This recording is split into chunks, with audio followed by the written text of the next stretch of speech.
Hello, good afternoon. I hope you all can hear me well. Sorry, I'm having a little bit of a dry throat today morning when I wake up, so I will try my best to speak slowly and clearly.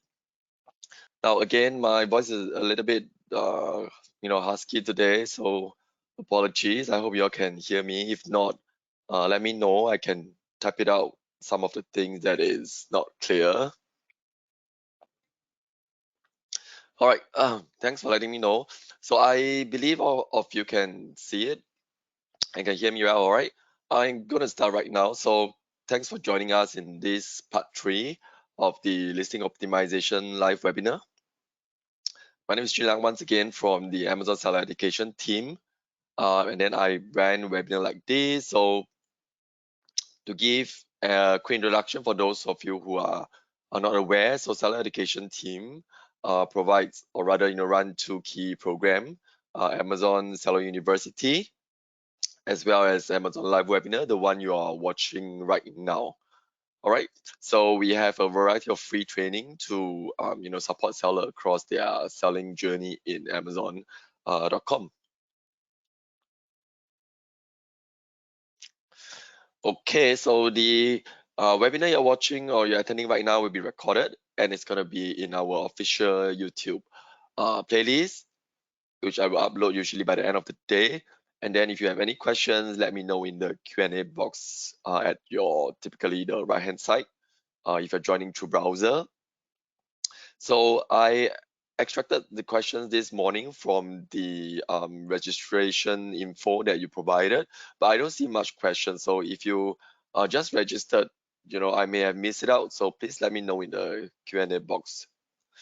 Last but not least, the information I'm sharing today is as accurate of today.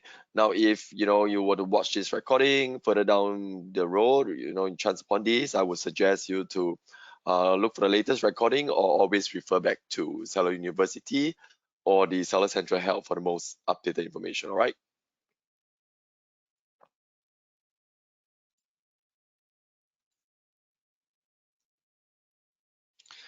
Okay, I already see the questions on the Q&A box. Thank you. I will try to address that before I end, since there's only one person right now. So some important notice to do a quick read.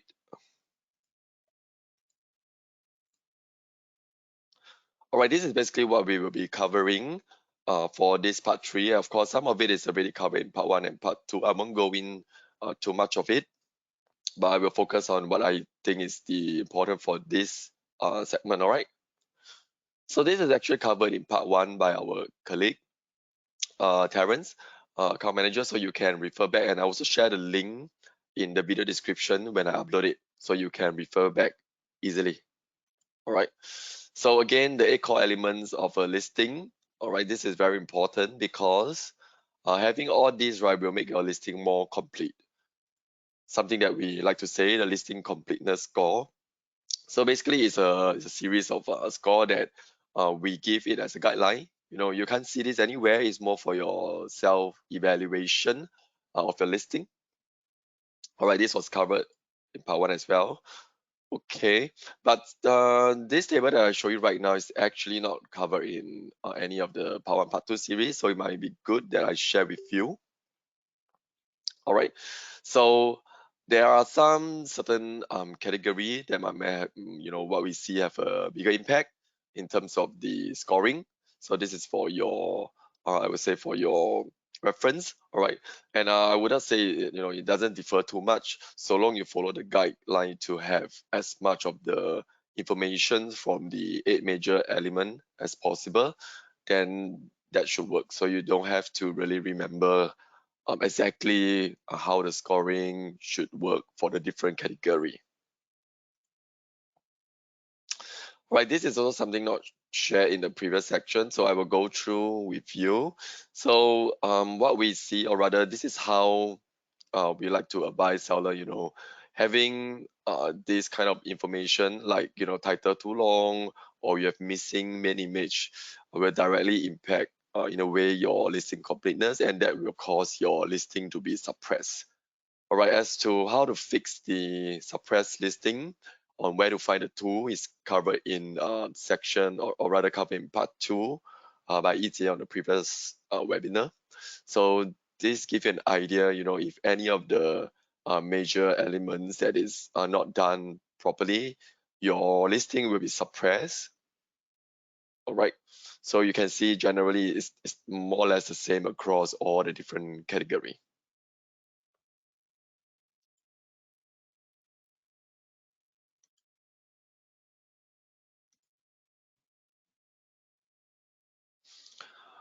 All right.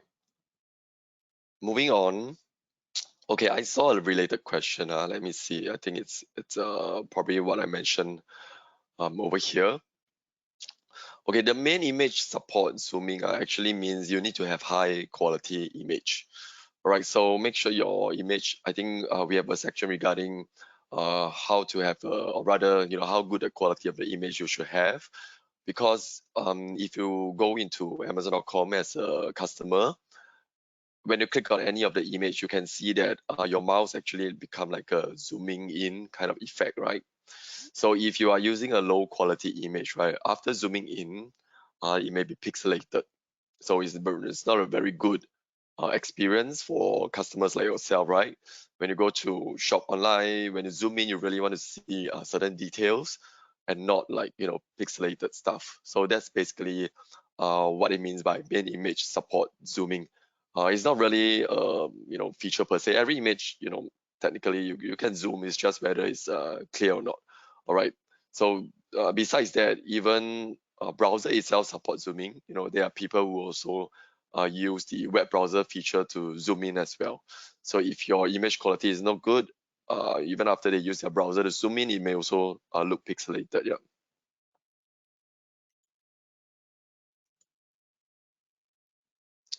All right. Part 2 regarding how you ensure that the listing is compliant, and being compliant means that your listing, or rather is sellable, meaning that it's something that your customer will be able to search when they shop on Amazon. All right, I think this was also covered a little bit in part 2, but basically you will see if you are somebody who actually do a lot of listing, adding a lot of new listing, you may see a lot of these data sometimes like suppress listing, etc. So sometimes even when you create your listing and then you manage to actually save the listing. So when the listing is saved, you do realize that you won't be able to see your listing immediately. That's because after your listing is saved, right? The backend will actually do some checks on that. So if the backend realize that some of the criteria are not met, you will be able to refresh your on your listing. You will see like, okay, some of the listing are being suppressed, or give a reason like, okay, image not included, etc. That kind of things. So I did a session on a demonstration on creating a listing before, so you can find out on that as well, where I go through what do you do when you create a listing. All right, so when a listing is suppressed, right, it means it won't be searchable. All right, because there's no point, showing the information, or rather showing listing that is not having the right information for your customers to make informed decision. So any suppressed listing won't show up in any of the searches. All right, so that's basically what it means by why those suppressed listing are hidden, meaning that it won't be searchable when your customer are searching for it.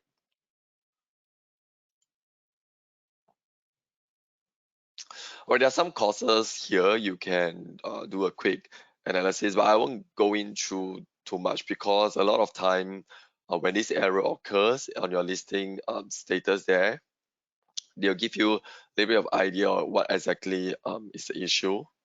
All right.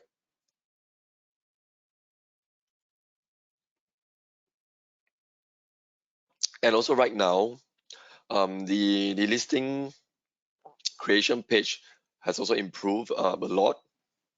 So for certain category, certain fields that are compulsory will need to be there. So you will not be able to create any listing if those fields are not filled up.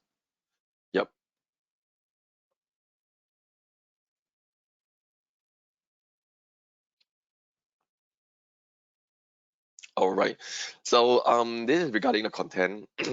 Again, my voice is a little bit husky, so apologies if you can't hear me well. I'll try my best. So the image, this is what I was sharing maybe a little bit earlier on. Like for example, um you or rather somebody want to get past the creation of a listing because uploading image is one of the key compulsory fields, right? And then he or she just randomly upload something, or could be even like the first section, you upload something intimate, that kind of stuff, right? So um when the listing is being saved, most of the time this kind of very obvious kind of sexual image, etc., might be picked up by the system, and then you will see that your listing is being suppressed, etc. All right. So these are basically the what do you call it, the compliance, or rather non-compliant example that you see over here that could cause your listing to be suppressed, even if you manage to save it. Okay, I'll do a quick recap. This is what was covered in part 2. Right, this is very useful tool. I myself use it a lot as well. So for any of a listing that is already live, all right, you can, or even your listing that you created but being suppressed, you can go to this option. All right, you go to inventory, manage all inventory. On the top of on the Seller Central, you can see this option: search, suppress, inactive listing, right? All right, over here you can quickly see which are the listing, the ASIN which have the issues that you need to fix. All right, and then very often, 90% of the time, the what we call it, the resolution will be given there. They'll tell you what is the issue. Now I just zoom in, for example, right, like this one, they might say, please submit compliant image, etc. All right, refer to the product image requirement.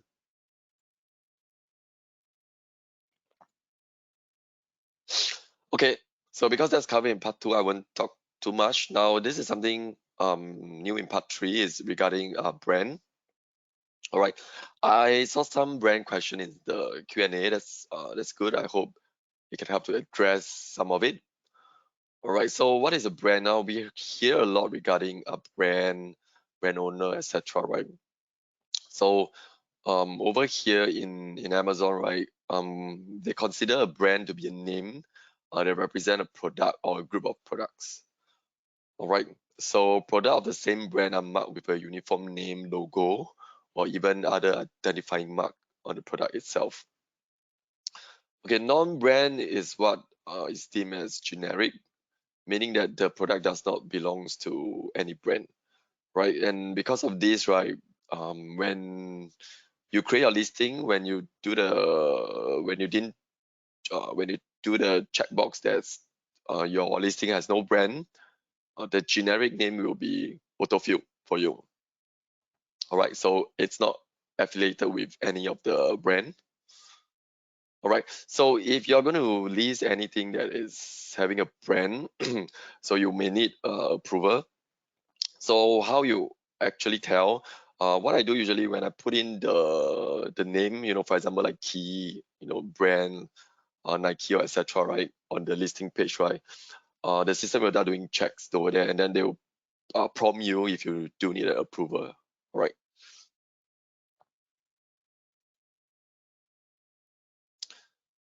Okay, these are some quick guide for you to kind of decide yourself. Now, when you think about it, when you want to list a product, you can ask yourself whether or not is the product clearly branded. Right, there's some examples on the right hand side. The one branded will be maybe on the first two image. You can clearly see the brand name, the logo, etc., on the product itself. Okay, and then you will decide, okay, is it yes or no? Right, if there's no brand name on the product itself, then you will need to do generic. Again, like I mentioned, nowadays when you check the box, right, the generic is auto-filled, so you don't need to enter any information. All right, so if it's a branded product, all right, you will proceed to create your listing, and then you might see some error or you might not see some error. All right, there will be some error codes over here that you see. I will share with you. Right, so if you try to create some or you try to create a listing with a brand, all right, and then you manage, or rather you happen to see some of these error code. All right, these are some very common one, right? So if you see error code 5661, usually happen like a pop-up on Seller Central, right? All right, so it just means that you may be using the brand field, or you're not complying to the branding policy. All right, and then the second one means that you might be listing a generic product, but you're not using generic as a brand name. All right, so of course, how Amazon determine is definitely based on the info you submitted. You might have maybe uploaded very similar info, or even the same generic images that is similar to what Amazon can detect back end. That's why they may think that, okay, this is not right. All right. And then 5665 is, for example, you're selling for a brand that needs approval. It means that you need to, or rather, Amazon must approve the brand before you can use it in your product listing.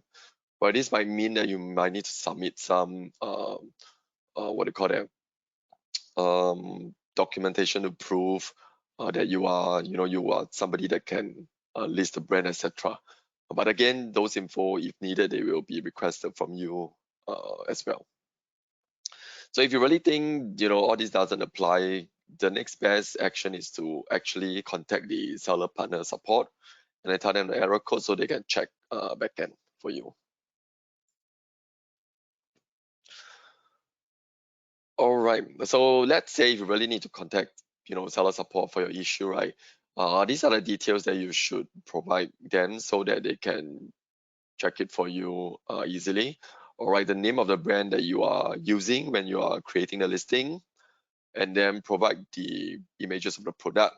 Assuming that you are really creating your own product listing for your own product, and you somehow have an error. So these are the information you should provide, your product packaging, etc. All right, and then the packaging needs to show that your branding is permanently affixed, right? The word should be the same, so it cannot be like a stickers. You can't stick something there and say that it's your brand. So that's not going to work, huh? And if you are using a bulk upload to create your listing, right, you should also provide the batch ID for them to help you investigate. All right, so these are some example. So these are the example that is not, you should not follow. You can see that all these are not the right way to portray your product as being a branded product. Right, the first one is something like you paste a rounded stickers onto a what is this plastic case and say that this is a brand. All right, this is not this doesn't meet the definition of the meaning of permanently affixed. Anybody could just take the wrapping and put something in and say that it's their brand, so it will be rejected, huh? And the rest, I believe you can tell as well, right? It's just a something that's affixed onto the paper bag. All right, that's not going to get approved as well. All right.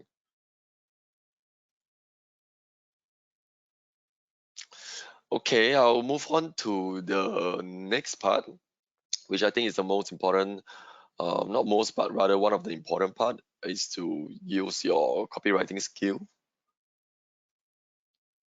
to make your listing, even more attractive, right? So the basic is the title rules, right? These really have an impact on how your product is being displaying the results. You can see this is example what are the title that people usually see when they see the search results. So you know how important it is when your customer is shopping, browsing, what are the key info that should appear at the first few characters, words.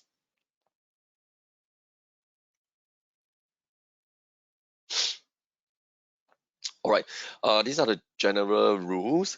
I will leave it here for a few seconds for you to read while I sip some water.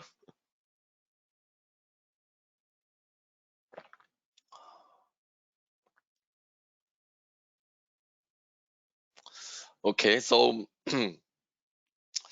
something to highlight, I think important is, do not put any promotional image like, oh, we have free shipping, hot or best seller, right? All these are very subjective terms are not to be included in the title, okay? So if you have that, right, and it's been detected, right, your listing will likely be suppressed. All right.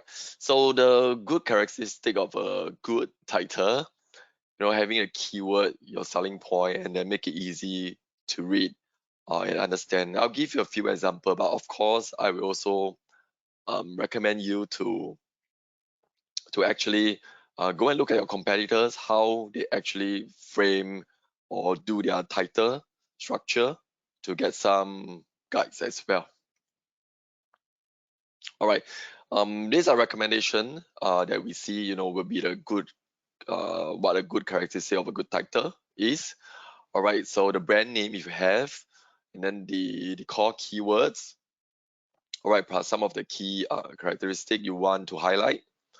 Then some examples here. All right. So point two is very important. Make sure you use the core selling point that your shopper really care about, not what you care about. All right, so maybe to know what your shopper care about, you can look at the reviews of your competitors or even your own data if you have. All right, and last part to highlight is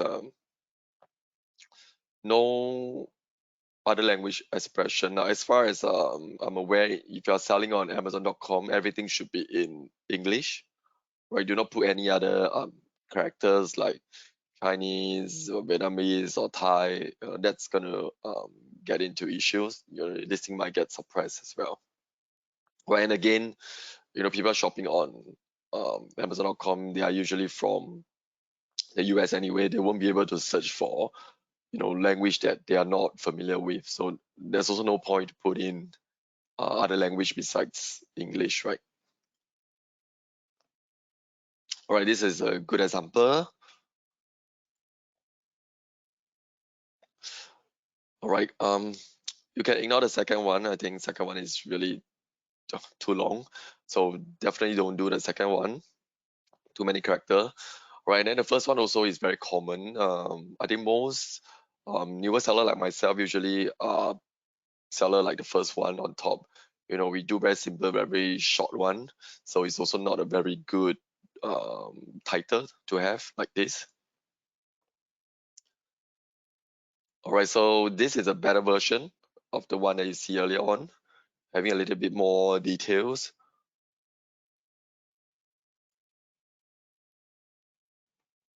Now to give you a summary, you can use this as a guide as well, to write the key point and what you should definitely do and what you definitely do not need to do or should not do.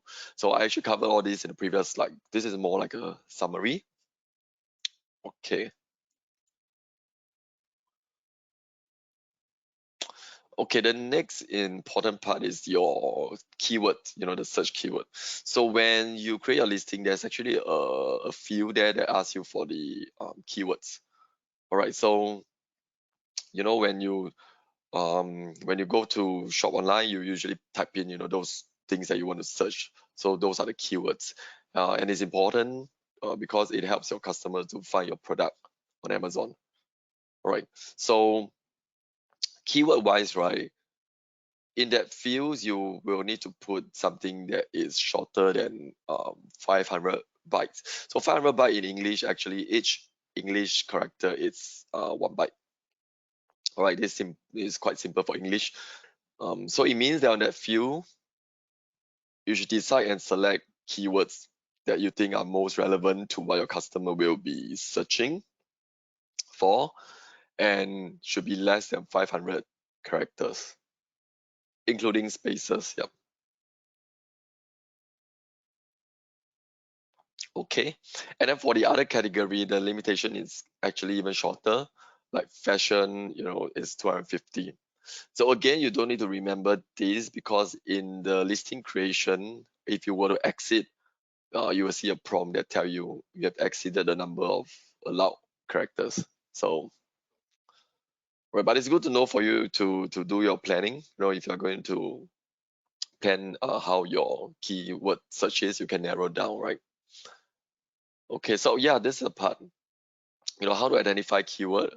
All right, now method one mentioned focusing on a selling point that they care about, right? You can get this from either the reviews, right? You can get those reviews, comments, etc. easily, even in Seller Central using the Opportunity Explorer tool. You can go and find similar competitor products that you are actually trying to make it better, and then you'll be able to see what are the things that the customers actually mention in the reviews. All right. Now, second one is you can extract. This is a little bit more advanced if you're running sponsored ads, Amazon ads, or you can extract high frequency selling point keyword from the Seller Central report. All right. So to even expand further, one thing you can use is using Google. I believe this tool is still around. You can search for this keyword planner and also Google Trend. They help you to know what the keywords ranking. All right, so you kind of know not just in Amazon, you kind of know what are the typical keywords for particular product that people search about, on the Google search.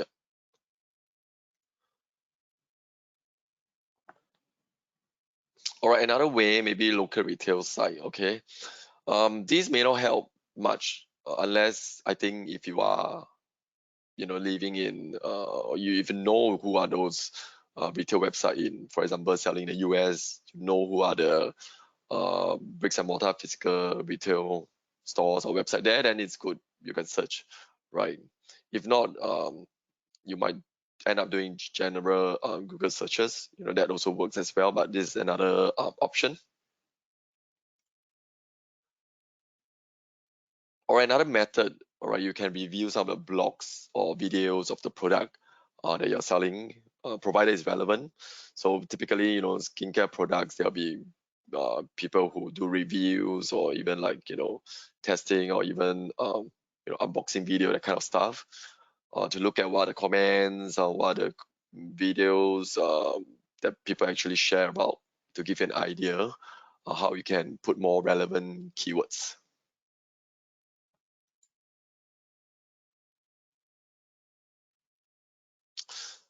Okay, so I think this is another idea as well we can use, to explore any cross industry terms.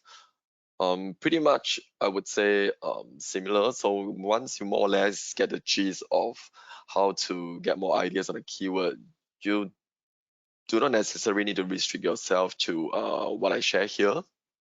You should go on and explore, even other better ways, which is what I'm trying to do as well, to get more relevant keywords that's going to help you in getting more relevancy and increased visibility of your listing.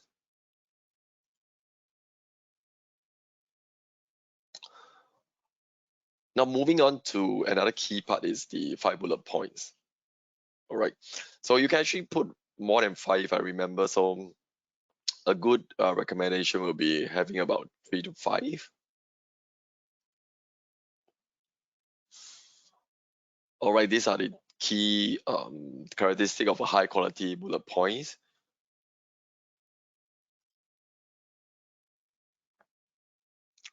All right. Some example here that you can use as a reference for different category that you are selling, like outdoor, apparel, or home. So what should the 5 bullet point consist of? All right, this is a guide that you can reference. There are some limitations in the text as well. Last I checked, typically a bullet point can only have about um, 500 characters. Now again, if you're going to use 500 characters for each bullet point, your listing is going to look very, very wordy. That might not be good as well. So use your best judgment on how much detail that you should include, and yet make your listing look presentable, right?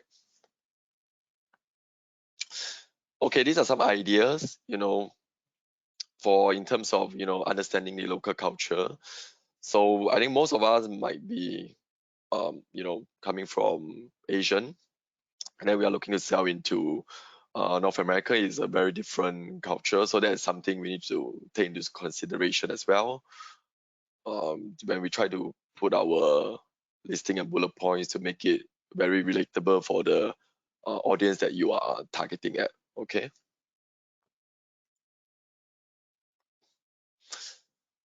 All right, this is also something to take note of, especially seasonal and holidays. It's very different as well. I think where we are located, usually there's no four seasons, so that is something we won't take into account. But if you're going to sell on to North America, that is something you want to take into account. What is their key holidays?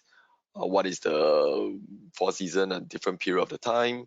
So if your product is something related to what they can use during different seasons, so this is something that you should also try to include as well.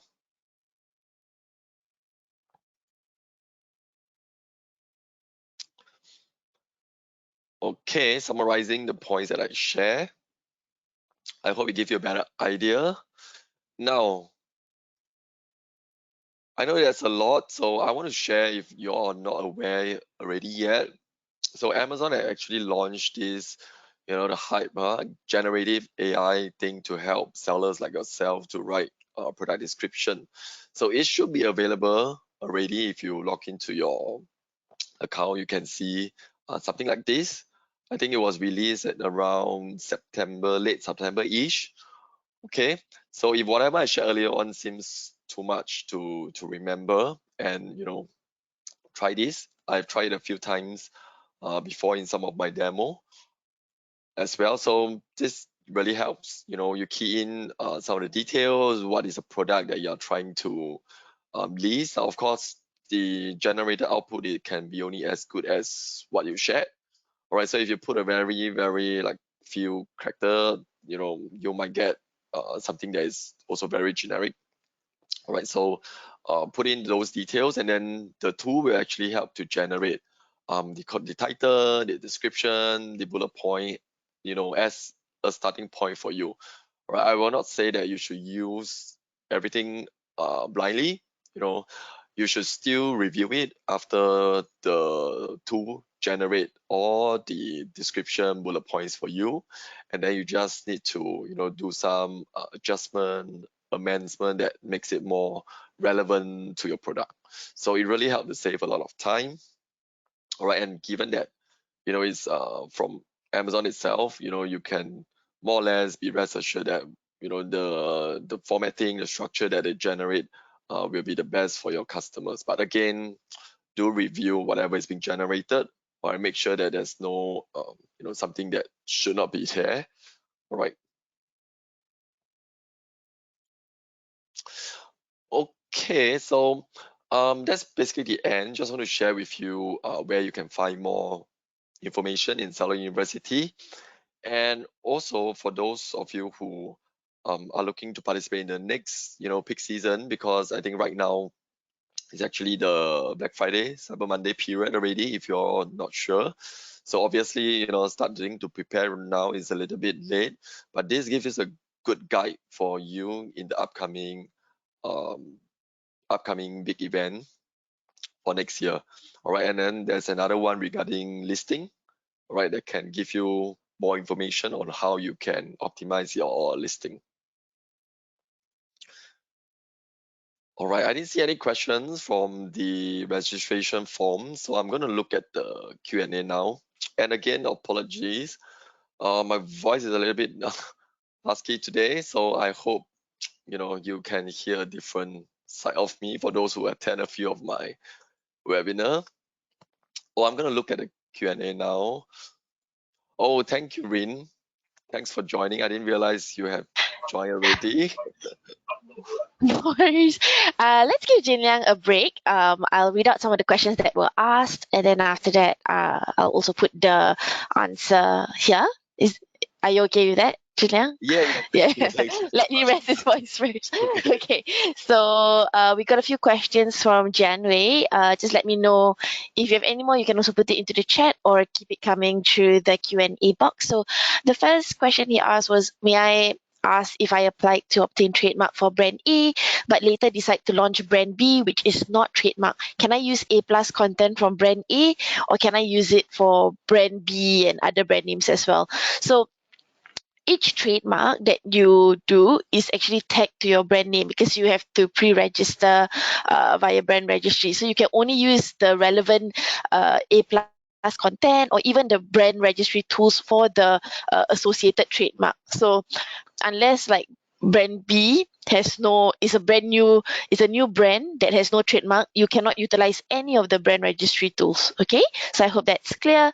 I think it also answered your fourth question about whether you can use the tools. We have, what does main image support zooming mean?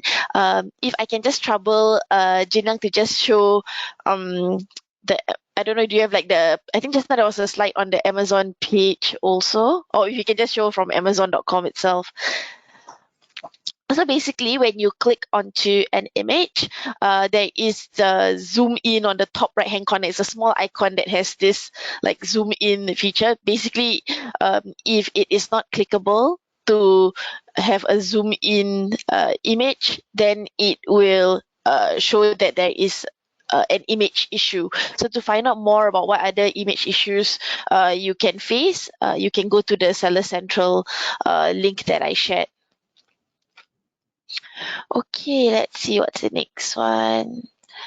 Okay, so yeah, so maybe Jinang, do you mind showing a quick one so that they can see? You can just click anything, yeah. So every image you need to upload of a certain size that Amazon will give you the requirement, and as shared by Jin Liang, see, when he clicks the image, it pops out into a zoomed in image. So that's what the image dimension that you submit needs to support. So I hope that answers the question as well. Okay, so then there's another question on blah blah blah. Thank. Okay, so I think I answered about the brand. Something about the characters. Okay, so for the product description, I saw that there is a limit of 2,000 characters. Do you advise to maximize it, or what would be the optimal number? I would say there is no key. There is a minimum, but there's no key number that you can optimize your listing to. It's really dependent on the type of your product that you are selling. I definitely encourage you to check out similar products that you are selling with what other sellers are doing on Amazon, especially those with A plus content listing. You can usually see the way that they describe their product. I would not say they really maximize that 2,000 characters, but it does fulfill the messaging that they want to give for their product, and also has the keywords that enables them to get higher click through. So it's really dependent on the type of product. But yeah, if maybe later Junliang has anything to add, please do. When purchasing products from China, is it normal to request a warranty after sales? So my question back to Janway was what exactly is the purpose that you need this warranty for? And it seems like this question is more, to me, it's more relevant to your manufacturer that you're purchasing your goods from. For our end on Amazon, let's say you have to deal with returns, um, and you are doing fulfillment by Amazon. Amazon is one that handles the returns. Let's say if the product is damaged or anything like that. So that one I can advise because it's coming from Amazon. But if you're talking about warranty after sales with your manufacturer, I think that's something you need to discuss with them. Um, yeah, so I think the last question was also similar to that. Like, is it advisable to ask for a warranty? What is the normal practice and what terms? I don't know, maybe Gina, maybe I might need your input, but this is something that I thought would be going to a third party. Yeah, thanks, Rin, for for helping me. Yeah, I think one right. I would say, right, this one really depends, how you deal with your Hmm. supplier. Yeah. Yeah. So So because yeah, this is something we cannot advise, but yeah. as my personal opinion is, if the product is really very expensive, then you might need to. But if it's not, right, it should be covered as part of your, like, your sunk cost, that usually in some Mm, products they may have defects. yeah. Or you should get somebody to check your product once it's produced. There is something extra cost. You can get a, I don't know what they call, is it a checker or something, to randomly pick the product to check for you Mm, before they mm, before you sign off and let them send to the fulfillment center. Yeah, but mm. again, Another it's a way random check. is Yeah. Another way is, from what I understand from my sellers, as an account manager, is that they will actually come in they will ask the manufacturer to send some samples before they commit to the MOQ. So then you get to see the quality of the product before you actually commit to manufacturing such a high quantity. So I think these are some advice we have, but we cannot directly tell you whether you will need a warranty from your supplier. That is your relationship with the supplier or manufacturer. Yeah, so I think we answered most of the question. Let me just quickly check the chat box. Okay, no further questions. Do we have to check Facebook or any other channel, Julian? No, but I will need to run a quick poll first, and also for those who still have questions, you can still ask. Let me run a quick Yes. poll just to let us understand about your experience and whether did we have to address the question. Now back to the Q&A. Let us know if you have any questions. If not, we will end the webinar in about a minute's time. So if you're typing something right now, just press enter so we know that you have questions. All right.